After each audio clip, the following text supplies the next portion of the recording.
All right. Any questions on that quiz? Yes? Can you leave up the answers on Canvas? You should be able to have access to them, and let me know if for some reason it goes away. I can easily fix that. But I didn't think I put any. I think actually it requires me to do that, but I think I put May 21st or something. So I can keep them there longer if you'd like to always have access to them after you've graduated. Go back. Okay, any other questions on that quiz? Let me wrap up where we discussed what we were discussing last time, and then we'll get into the readings. Stop me about 10 minutes before we're to get out, so that you can do your online observation or evaluation. So, what is a theodicy again?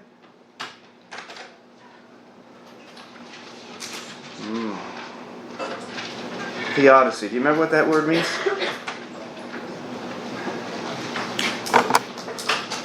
Uh-oh. Oh dear. Yes? I'm going to guess that theodicies referring to a way that we might do the study of God. It has to do with God, and it has to do with the study of God, but specifically... Is it a divine intervention? It's not necessarily. Yes? Isn't it like using evil? What about using evil? Like to prove that God doesn't exist?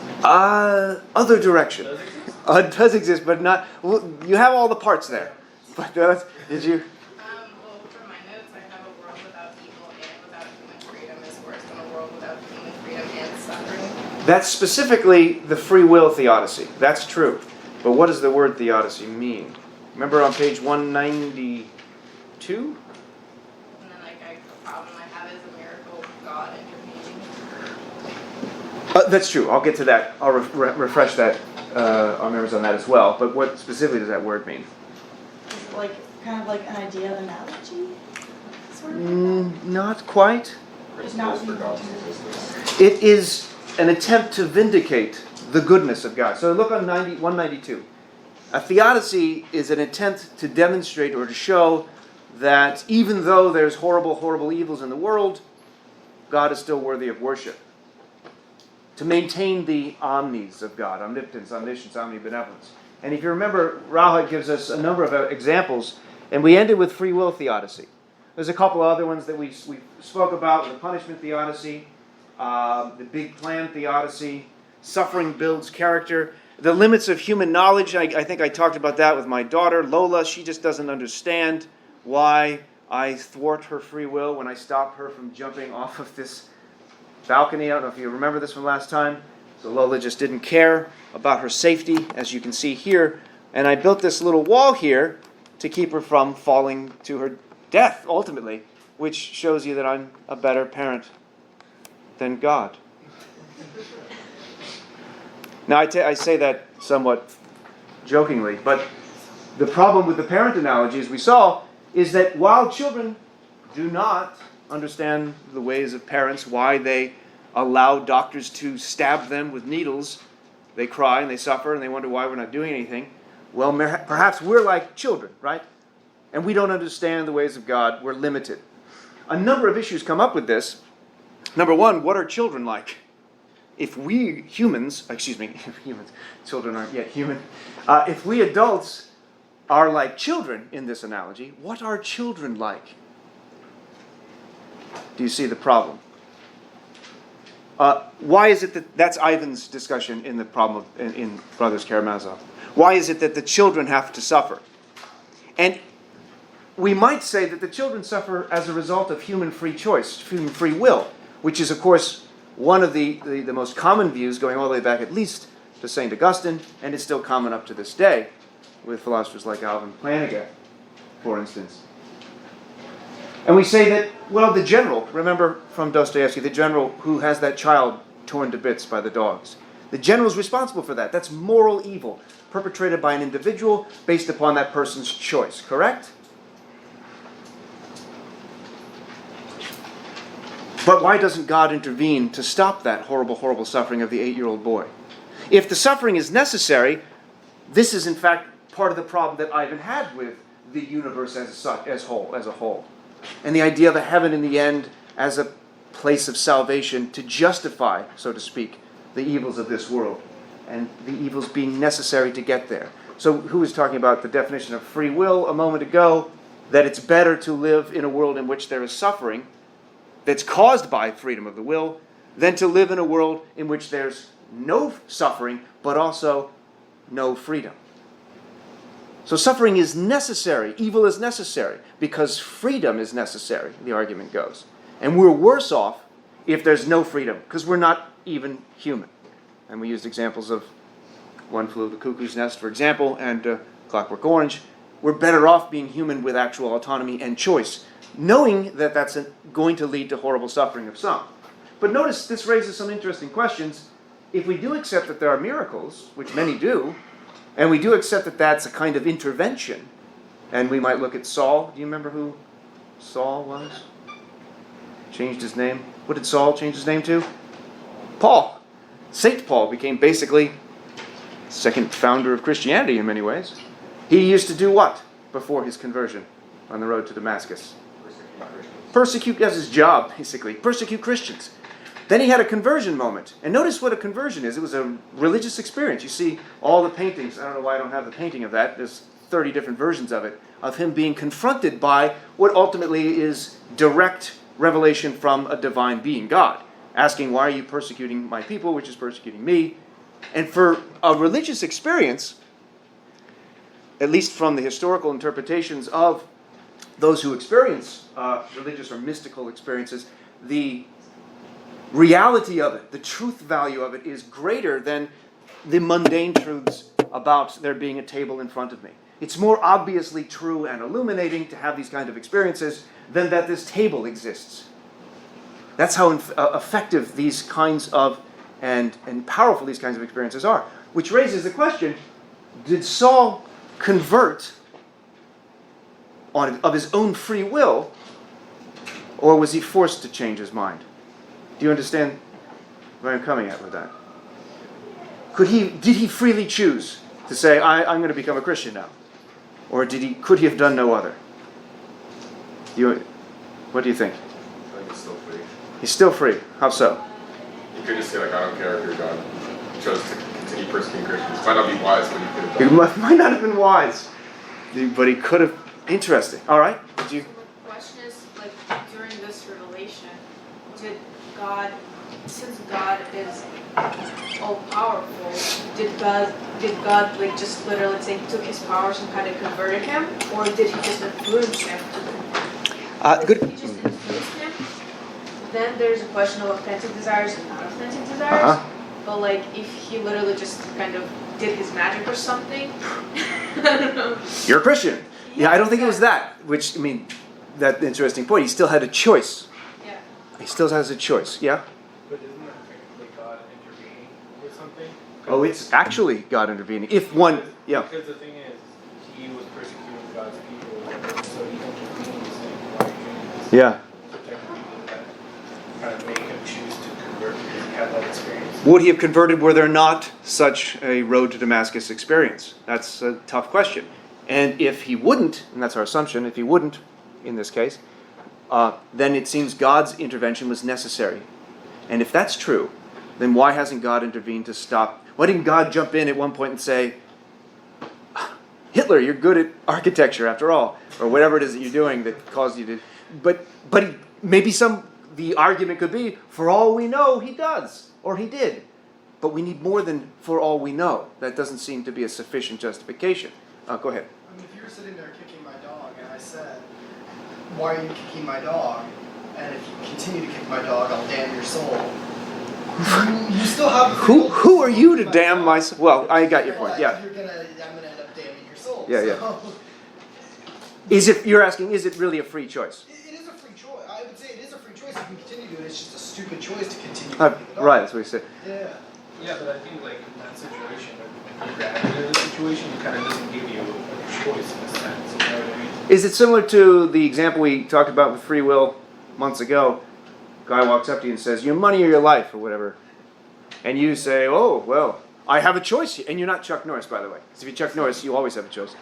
But do you really have an option there? Are your friends and family gonna say, how weak of you to have chosen to give your money away? You could have chosen to defend yourself. I assume he has a gun as well.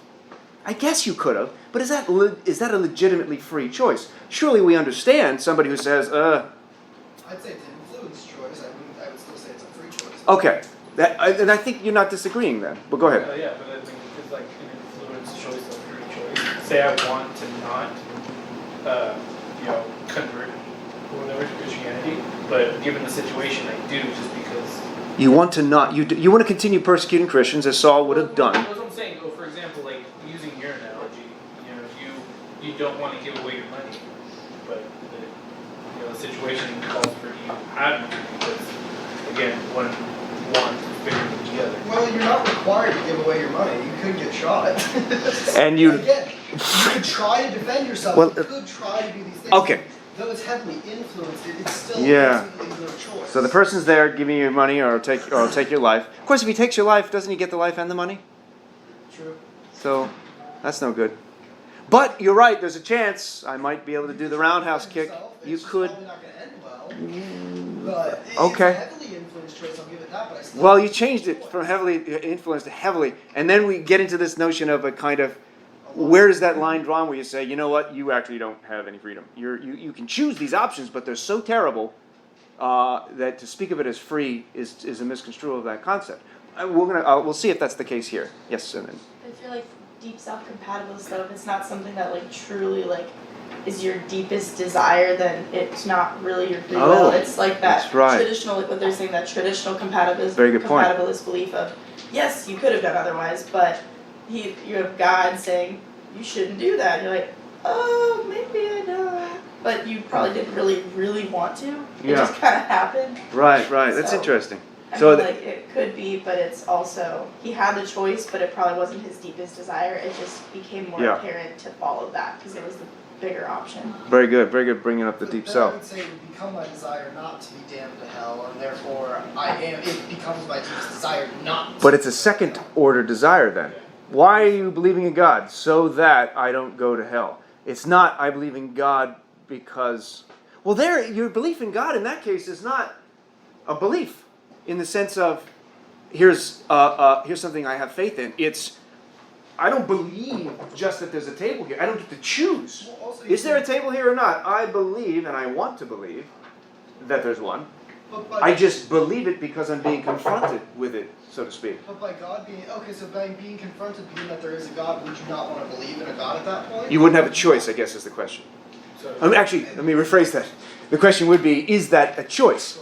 In the sense that, is it open to us to choose to believe something like a table before? Remember, religious experiences are more illuminating and obviously true for the individual having them, such that it's unquestionable. And if something is unquestionable, faith is not even implied anymore. It's now, I know it.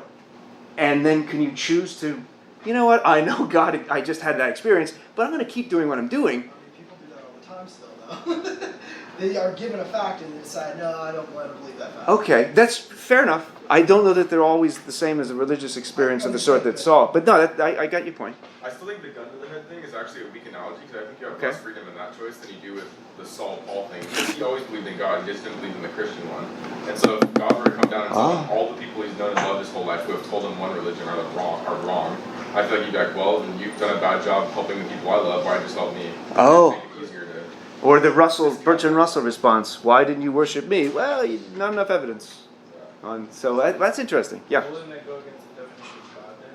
It's like It- greater being that can't be conceived or whatever than him being wrong. Wait, why would the definition of God be? He was saying that he believed in God. He just thought his beliefs or whatever were wrong, or his Christianity was wrong. Why is that a flaw in the conception Wouldn't of that God? make God like think that some of his beliefs or whatever were incorrect? And isn't he supposed to be perfect or whatever? That sounds more like the individual themselves had it wrong, not so much that a feature of God is He's limited. trying to say that, I choose not to follow God because I don't believe in your Uh-huh. ways or whatever. Oh. No, not follow God, just a different one, like Jewish Like Judaism, Muslim, Christianity, all God, just different ones. So the Jews will not accept that Jesus is God, Christ is God, for example. So it's not clear that that's a limitation. Although we could, to follow that line of reasoning, why is it that there are so many different beliefs? Is that a limitation of human capacity? Or is it a limitation of God's communication skills? Well, if it was a limitation of God's communication skills, then it wouldn't be a God. Yeah, we don't have perfect being. So it must be us. Yeah. But really? Are we that flawed? Well, I think we'll just That we can't figure out what or no, turn it around. If God is omniscient, God's all-knowing. Then God should know how to communicate to different people, I guess would be the response. Can't God say, well, these are people who don't listen to reason in this way. I'm going to use a different approach, since one that you humans would not have thought of, or something like that.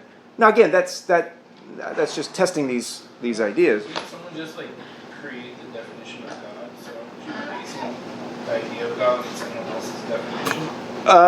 Yes. So With how most can how can you like base like theories and stuff like this on some person that just kind of created the definition?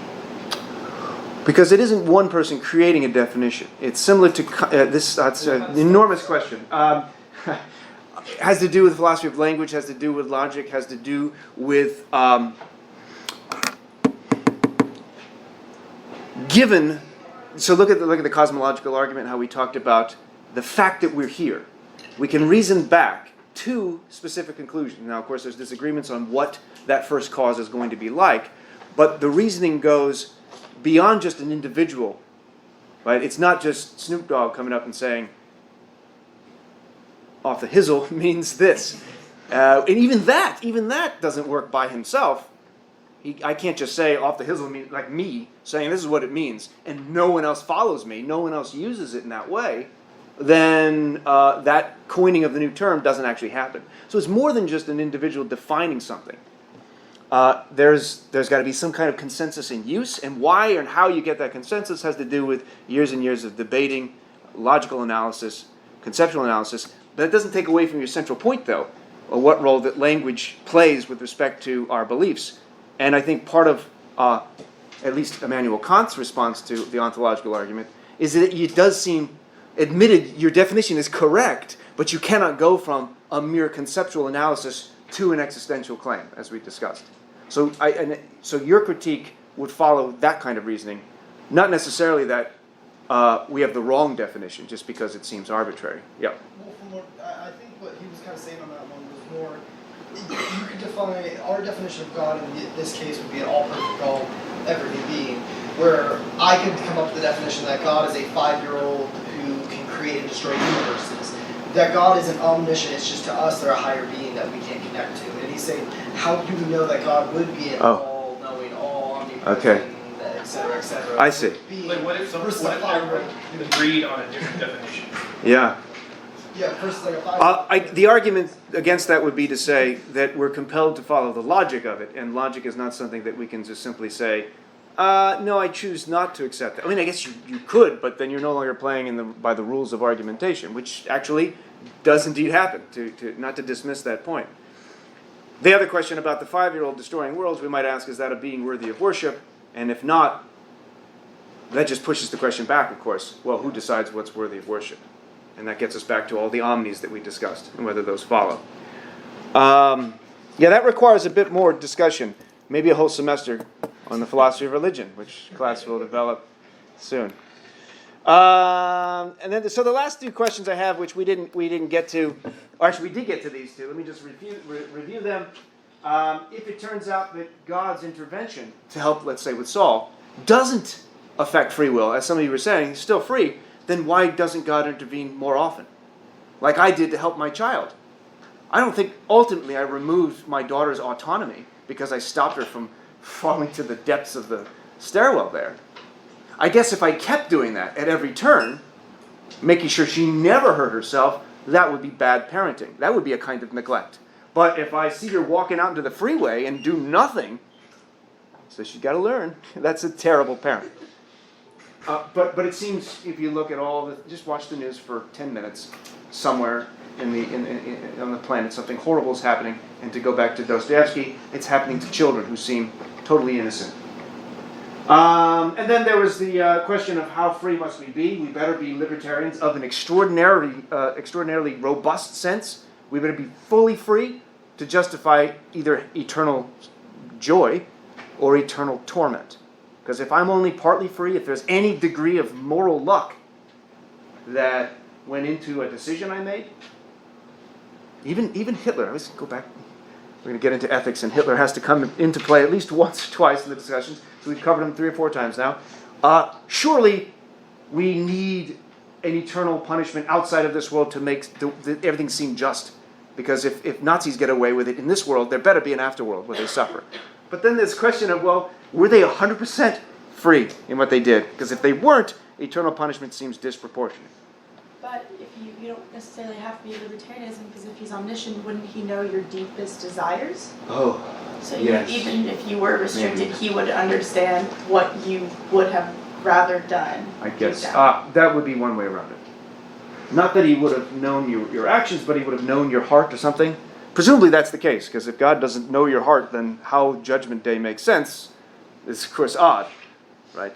That wouldn't make much sense. So maybe there's that. That would be an interesting salvation of that position. The last problem that we discussed, how can free will make sense of natural evils? Remember, natural evils as opposed to moral evils, diseases, earthquakes, tsunamis, extinction of species, and so on. How does human free will make sense with that? Can you make sense? Can a free will theodicy, let's assume we're convinced by it, can it help us make sense of why earthquakes and tsunamis and so on happen? Is there a way you can do that? There's one way. I accidentally foreshadowed it a second ago. There's one way of doing it. I'm going to end our discussion on evil with this. Does anyone know what it is? They're just random. What's that? They just happen. Things that just happen. No. Well, that is one way. And remember, we talked about the principle of sufficient reason. Everything that happens has a reason for it, why it is and why it is not. And we compared that with the causal, with sort of a causal principle. And every effect has a cause. So you're saying it's true every effect has a cause, but maybe it's not true that every effect has a reason.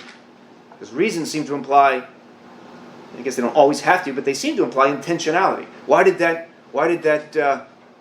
earthquake that led to that tsunami that happened in 2005, where 250,000 people died within a day?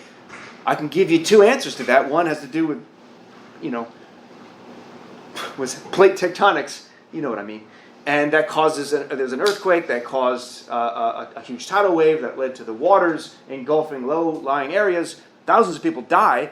You can get even more specific with your causal explanation there. But there's a different kind of question to ask, why did that happen? What was the reason for it? And maybe there just aren't reasons for that. And actually that goes back to our discussion of Bertrand Russell versus Copleston. There's a cause maybe, but we don't need to invoke reasons in every instance. But let's imagine, for example, that there is a reason for natural evils, since no human knows the reason. Doesn't that imply that someone must know? And if humans don't know, then God must know? Well, sure. And that goes back to, actually very good. That goes back to the limits of human knowledge and a variation of the parent analogy. And actually we do have an attempt at justifying it. The final theodicy related to free will goes all the way back. You can see this with this image. And there's a quotation that goes along with it, something like, the serpent and Eve become one, or are one. I can't remember if it's become one or are one, which is good. It's interesting that that's the concept. Because, of course, Eve is the one who eats of the fruit first, is she not? Is it coincidental? Her name is Eve? Short for evil? Huh? It is totally coincidental. It has nothing to do with that at all. However, she is the first, right?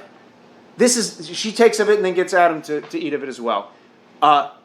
One explanation for why natural evils occur is because it's part of the world that we're born into. This is a concept we see reasoned out by many of the church fathers, going all the way back to St. Augustine and Aquinas and others.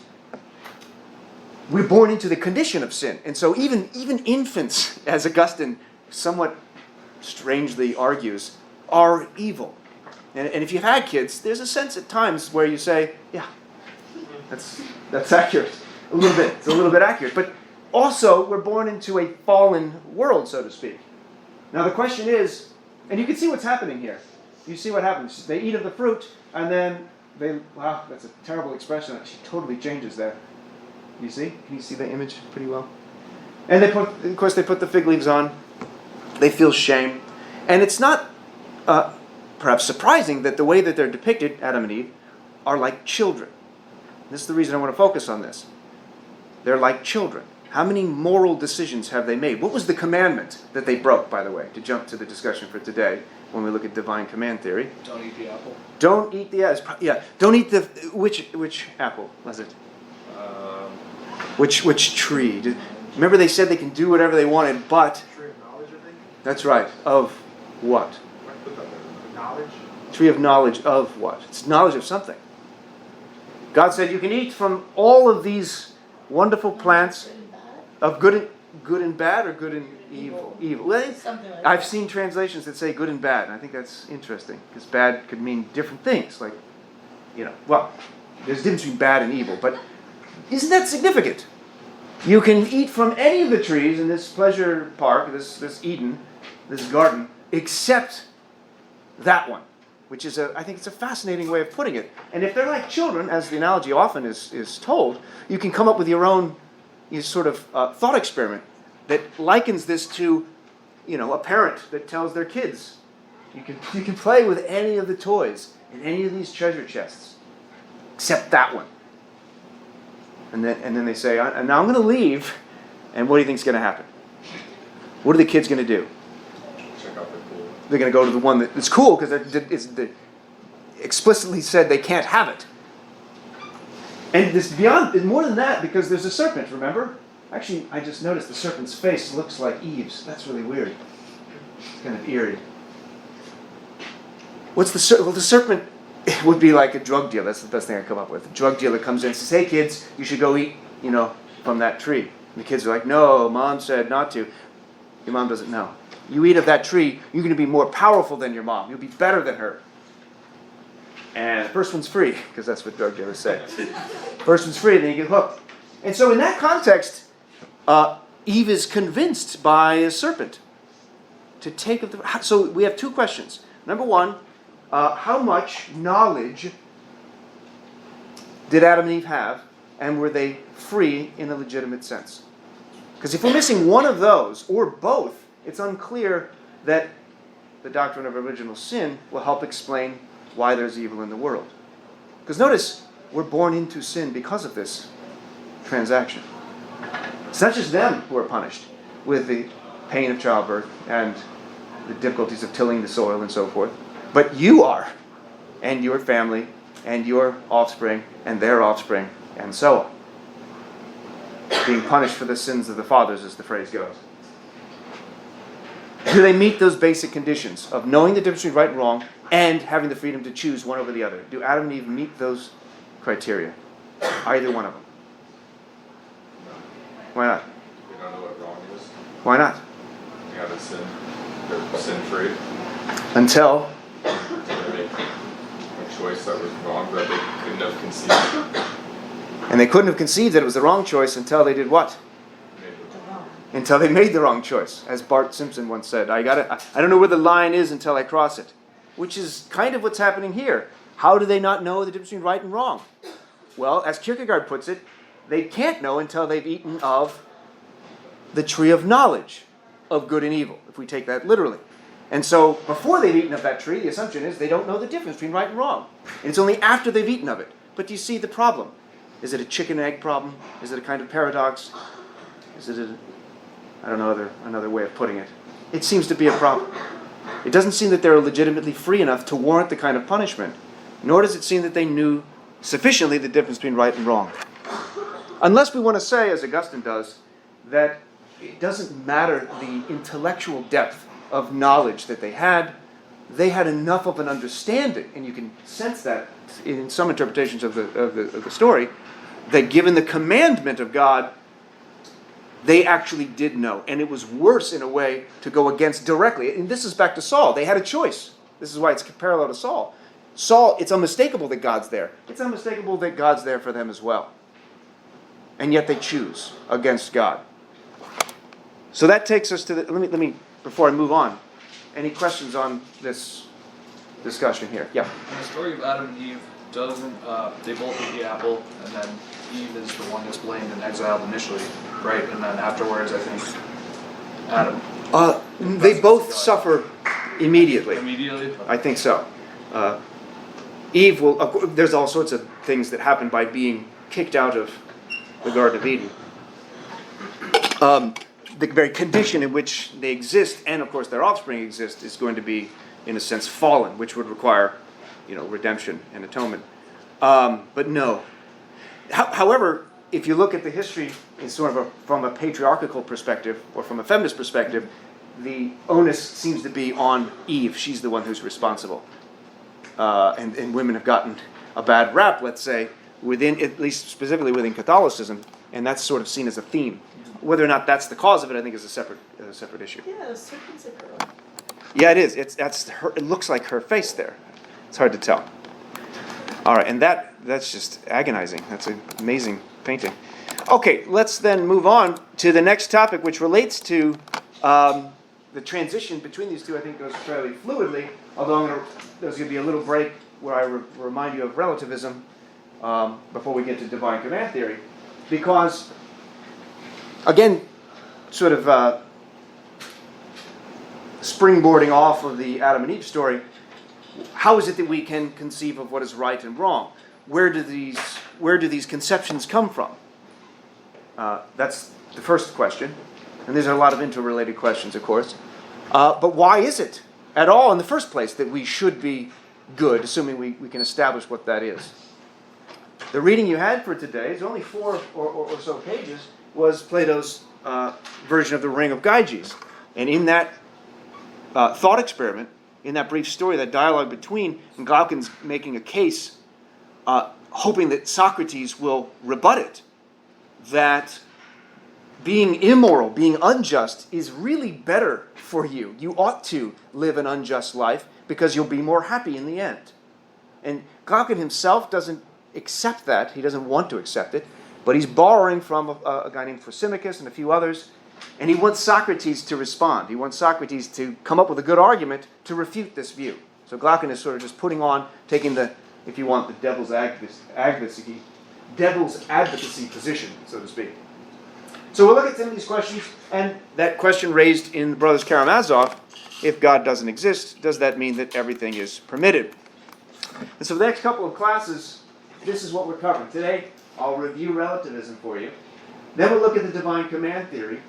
And then we'll look at Plato's Ring of Gyges. That's all the time we'll have. And then we'll look at deontology with Kant next class, utilitarianism after that, and in a couple of weeks after that, we'll look at virtue ethics. That will be a theoretical response to a current moral dilemma dealing with implicit biases, and see whether or not a virtue ethics approach to a contemporary moral issue could be beneficial. So the psychological and ethical egoism, those are terms I'm just going to use to help explain what I think is going on with the Ring of Gyges thought experiment.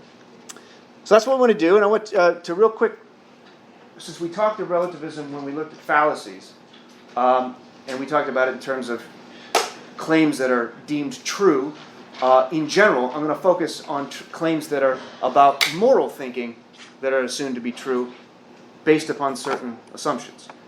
So do you remember relativism with respect to moral thinking? Anyone? If you had to put that into words. This is subjective. Say again?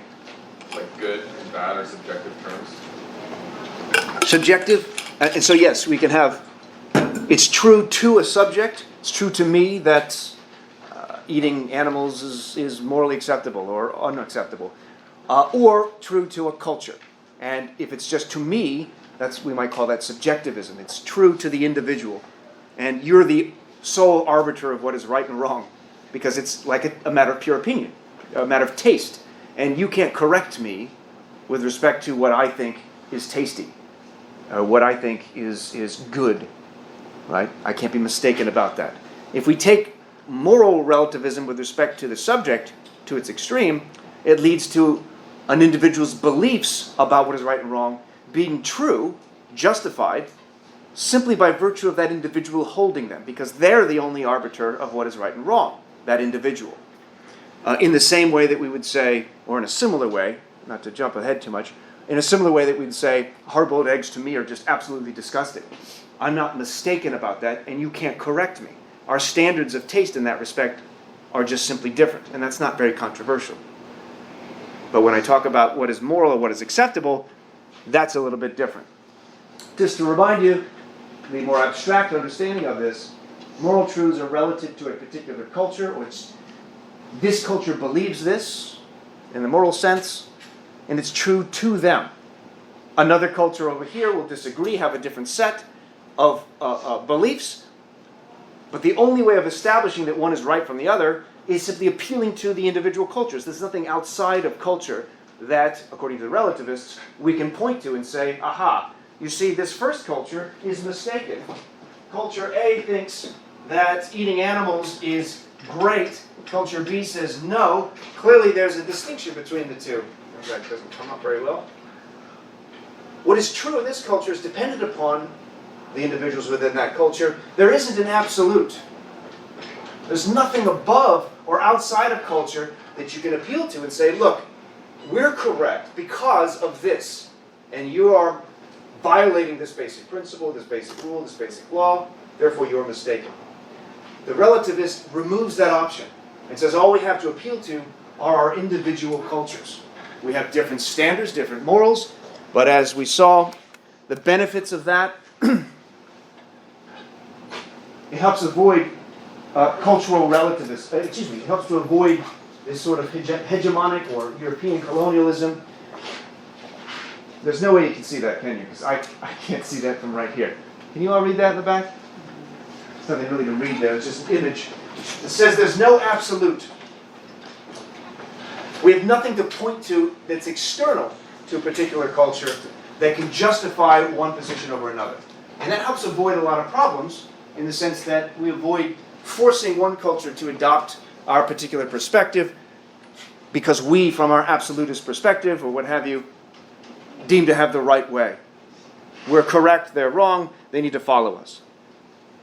And if it's true, if we take relativism to a bit of its extremes, and we take the idea that there aren't any absolutes, that one way of interpreting this extreme version of it is that it leads to all moral theories and cultural theories having equal weight.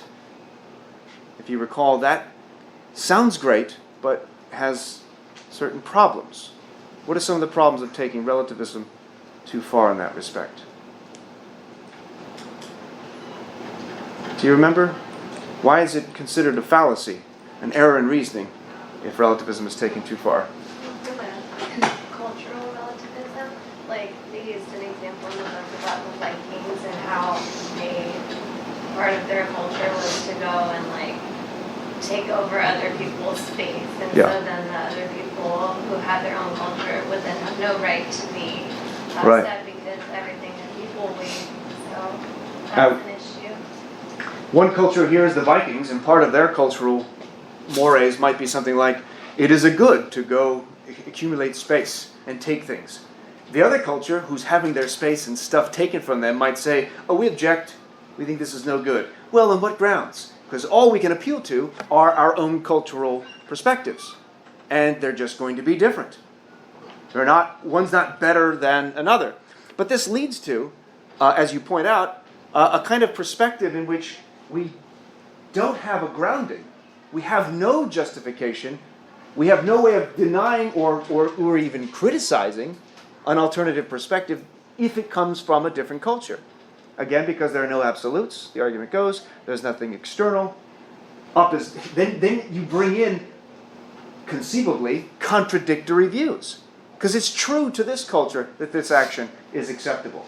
But it's completely false to us. And according to the relativists, we have no grounds for critiquing it. Such that then we end up having to admit into our web of beliefs, it seems, all sorts of potentially contradictory ideas. And then the world seems to be somewhat unstable, sort of looking like an Escher print, which I think this image kind of demonstrates as best it can, I can imagine, what a truly relativistic worldview would be. Now remember that relativism has degrees, and you can understand some of the benefits of adhering to relativism, as we discussed. But with the logical problems and the moral problems, it seems untenable. And it's similar to what we discussed at the very beginning of the semester. Why is relativism potentially self-refuting? If I'm a relativist, and I think relativism is the case, makes the most sense, why does that fact actually undermine the very theory, potentially? Someone else could disagree. And? Relativism. And then that makes it so they're not equal. And therefore, There's a contradiction. so relativists admit there's no one theory better than another, but somebody might come along and disagree. And if I'm a relativist and I want you to agree with me, I have to convince you of the benefits of relativism. And if I succeed in that, I've actually potentially failed. As you note, did you want to add to that? Yeah, you already said. And another hand over here I saw. Did you want? Oh. Okay. Well, you would have had the right answer then. Here's a more abstract definition of it. You have this from previous slides as well. This is simply rehashing it. If the central claims of relativism are true, that is, that there are no moral theories or positions inherently better than another, again, there are degrees to relativism as there are degrees to skepticism. We're interested in what we might call interesting relativism, right? That eating animals is acceptable in this culture, but not in that culture. That's interesting. Whether or not hard-boiled eggs are disgusting or good, that's kind of boring relativism. That's matters of pure taste. Well, then there is no good reason to be a relativist, according to their own very view. Because relativism says all of these positions are of equal weight. But that would include relativism itself. It, according to relativists, is no better or superior to even divine command theory, which is an absolutist perspective, as we'll see in a moment. If that's true, relativism undermines itself. In a similar way that if we started the very semester with this, somebody wants to tell you that philosophy is useless, and then they argue for that point, what have they done? They've done philosophy. And if the argument succeeds, then sadly it fails. Because they've used the very thing, they've presupposed the very thing as useful to make the argument go through, namely logic, branch of philosophy, dealing with argumentation, and so on. There's a similar problem here. And it's a similar problem you find with extreme skepticism too. Right? Now there may be ways around this, and even if there are other problems. Let me just wrap up with these other problems. I'll have these slides posted to you by the end of this week. Rarely do we find a clear or crisp definition of what a culture is from a cultural relativist, or what counts as a truth relative to this or that culture. And because of that, and because of the obvious fact that you belong to multiple cultures, presumably. Some of you are Americans. There's an American culture. Some of you are vegetarians. That's a culture within a culture. Some of you are vegans, which is a culture within a culture. And some of the vegans and vegetarians, sometimes they battle each other. Right? Not to the death, of course. But and then consume the dead. No, I'm kidding. It's going too far. But you can imagine being a member of all these, and so a claim may be deemed true relative to one of these cultures, but false relative to another, such that you would be holding multiple beliefs that are contradictory in your web of belief, depending upon the cultures that you belong to. Now, we may be able to avoid this problem by giving a precise definition of what a culture is, but that takes a lot of work, and it's not obvious. So that's yet, I think, another problem. And notice I have the ellipses here, showing that there's more to it. You have more potential cultures to which you belong than just those there. So how do we then get at a better grounding for what is morality, for what is moral, what is good? I think I have one more thing here. I'm sorry. I already said this. Oh, yeah. This final problem. There's lots of problems with relativism, apparently. Can a relativist answer this question? Can a relativist give us an understanding that one is different than another? Grammatically, syntactically, there's not a whole lot of difference. Hard-boiled eggs are disgusting. Relative to me, that's true. Genocide. Yuck. Or yay. And this was to your point earlier. If one, how is it that we're going to critique somebody on their worldview when it has something to do with these two claims seem structurally similar, but one is, we hope, very, very different. And we hope we can offer reasons external to just one's culture. We don't say genocide is wrong because we don't like it in our culture. After all, the American culture might have a bad past, perhaps even bordering on the use of this term. So we want to say something beyond that. Are there justifications? Are there reasons outside of our culture or our specific group that we can appeal to? And one response, a very commonsensical response for the majority of the human populace, for most of human history, is to appeal to a kind of divine origin for what is right and wrong. And you can understand why that might be. Because without a kind of grounding that provides some kind of firm foundation, even absolute foundation that is objective and that is universal, we run the risk of everything simply being a matter of taste. How can morality be a matter of taste? And yet I think it's a common intuition to think of morals as purely relative. And yet there would be an inconsistency in the way we live our lives if we held the belief that relativism makes the most sense. Rarely do people actually live their lives if that were the case. In fact, there's an interesting way of looking at this in terms of fiction and the extent to which you're willing to imagine something. An argument could be made that we take our morals to be universal, standing across not just time period and culture, but possible worlds, in a way we do not take physical facts or laws of science and physics. In other words, we can read science fiction and have no trouble imagining, that is, we don't resist imagining that time travel can happen. We don't read a story and say, that's nonsense, that can't happen. We say, or think to ourselves, we suspend disbelief. We say, yes, this is factually impossible in this world, but I'm reading this science fiction, and I imagine along with the author that it is true that time travel can happen. And we don't resist imagining. But, according to some theories in the philosophy of literature, there are instances in which we resist imagining along with an author.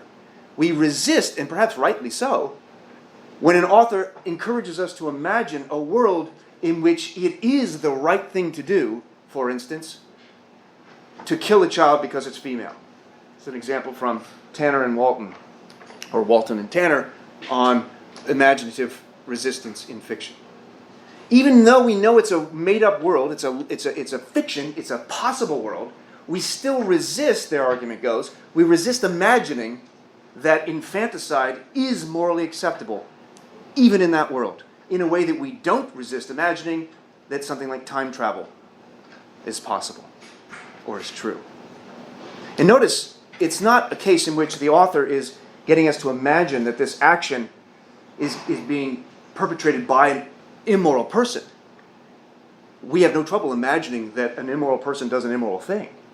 The resistance happens when we're told that the author wants us to think it is moral in this world. We don't even accept that. That's the argument. And David Hume makes an argument for this in his On Taste, or Sentiments of Taste, I think it's called, arguing that we violently resist imagining it. And that tells us, well, we have a sense of objectivity, whether we consciously perceive of it in every instance or not. And that's why something like a divine command theory actually has a lot going for it. What grounds our views? What grounds our morals? Which, another reason, we talked about atheism a couple weeks ago as a bad word. Here's one of the reasons why. It's seen as an epithet. Because if you're an atheist, and morals require an absolute, objective, universal grounding, what follows? I'm sorry? Atheists lack morals. Let's see if that's the case. Well, not specifically that, but raise your hand if you're an atheist, and we'll test your morals right now. Don't do that. So one of the questions we'll ask is which gods? There we go. It's not obvious that the divine command theory generally makes the most sense, or solves the problems of giving us objective, universal principles of which to act upon. If you look at this example, this is one of the reasons Socrates did not appeal to the gods to determine his moral behavior. What is Zeus prone to do? You see it in the title of this paper, painting, The Rape of Europa. Zeus was prone to change his shape, to metamorphose. What is that called? Metamorphosize? To morph. Let's go with morph. To morph doesn't sound as impressive. He morphed into a bull so they could take it. I don't know why that made him more capable of doing what he wanted to do, but clearly that's not a moral exemplar. So that kind of God is not something that we would go to determine what is right and wrong. Instead, we might look at Michelangelo's, right? Sistine Chapel, I think. Go ahead. Isn't the definition of right and wrong always changing though? Because I mean, like, raping women wasn't as bad of a thing back then. Like, I mean, men did it all the time, and like women just had to accept it as a part of life, as a part of living. And like now, like we have like a movement coming on. Like obviously, it's like we're starting to like see like the negative light. We're starting to bring that out. So I'm just using that example. I got you. Yeah. To the women, how long ago are we talking? I mean, not that long. Yeah. To the women who experienced this, But in general, did they find it probably, acceptable? probably not. Probably not. But I'm saying like, Yeah. obviously like definitions of like right. Different times, that's right. Fair enough, we'll see that when we look at issues of race and racism at the end of the semester. It's just different times. I mean, Kant said some terrible things. So did David Hume. And so did Locke. So did a lot of really big-time philosophers about groups of people that we would today say racist, absolutely racist. But we also want to be cautious and say, well, wait a minute, those were the 1800s, things were a little different. Could they have known better? Should they have known better? Those two criteria have to be met. Could men have known that rape was, my point to that forcibly taking advantage of somebody? Notice I've already begged the question. Forcibly taking advantage. Well, you're not taking advantage. You're just doing what is right or what is acceptable. Could they have known better? Should they have known better? If they couldn't have known better, then the should doesn't even follow. So part of our critique of moral thinking, which we'll get to next week when we look at, we'll look at Plato hopefully a little bit today, is to try to establish what would account for a moral good and how one can be responsible for doing it. Or not held culpable. And there may be cases in which we'd say, that person's not responsible because they could not have known otherwise. But that's a big question.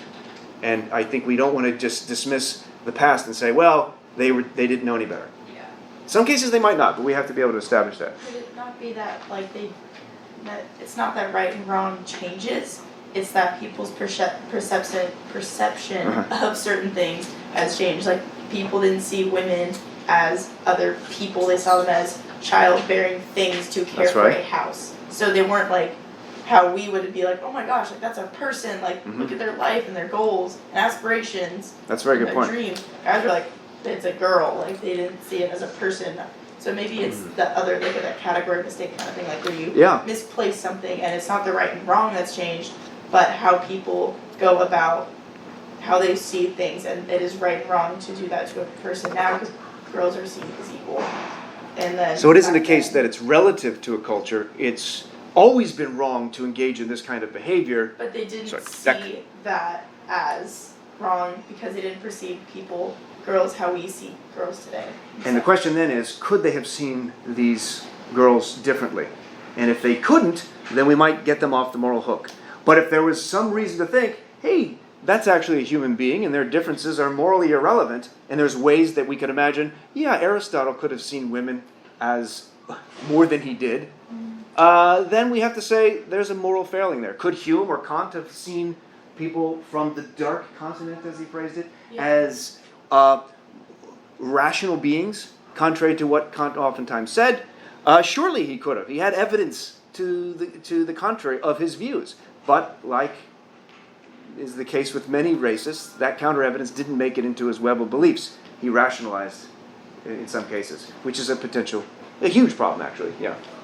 Well, like, I remember we talked about this like a long time ago, like, if someone's keeping a puppy, like, most of the world, like, thinks that's wrong because the puppy's responding, like, he's making little puppy sounds. That sounds right.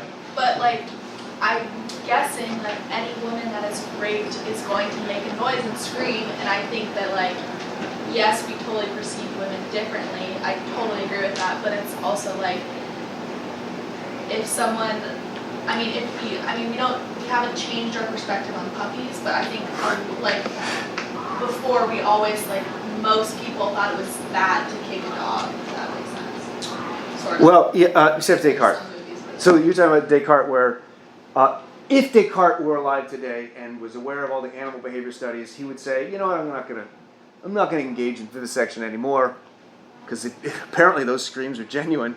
It's not just an automaton or something like that.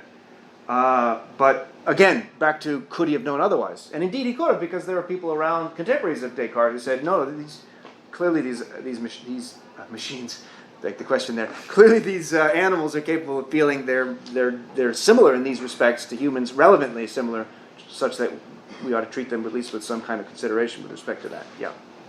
Back to like the definition of like wrong, right? And how she's saying like, yeah, like always like puppies and stuff like that. Like you don't kick them. That's if there's one universal, it's that we've always loved puppies from day one.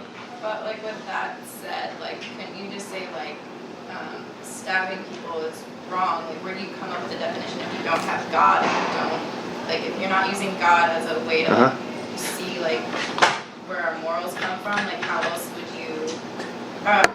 would humans like come up with like That's a right. thing like this is wrong, this is right? Because like me being like, oh I stabbed him, like but like I could see being like there's nothing wrong with that, and there could be groups of people around me saying there's nothing wrong with that. Or That's right. I should use the example of like the Holocaust, like a lot of Nazi soldiers killed a bunch of Jewish people, but like everyone around them was like, no, that's okay.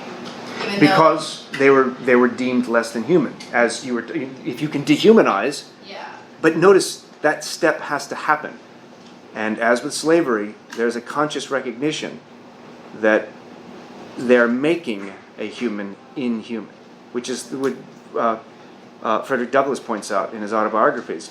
The irony is that they're making laws against us, or they're making laws that prohibit the education of slaves, which is already telling you, on the one hand, clearly these are humans who are capable of learning and reading and understanding, but we're going to deny them the capacity to learn these things. So at once, the stereotype is they're things, they're animals, and at the same time, we know they're not animals because we're making laws against humanizing them, against making them, against accepting them for what we really already know that they are. That inconsistency shows they could and do know better. So like the definition of evil would be like knowing but not doing anything about it. As well, that's Hannah, speaking of Hitler, see, we're back to Hitler again. Hannah Arendt's banality of evil is just that, is the recognition and acceptance of something as banal and just happens, it's just going to happen, what can I do about it? This kind of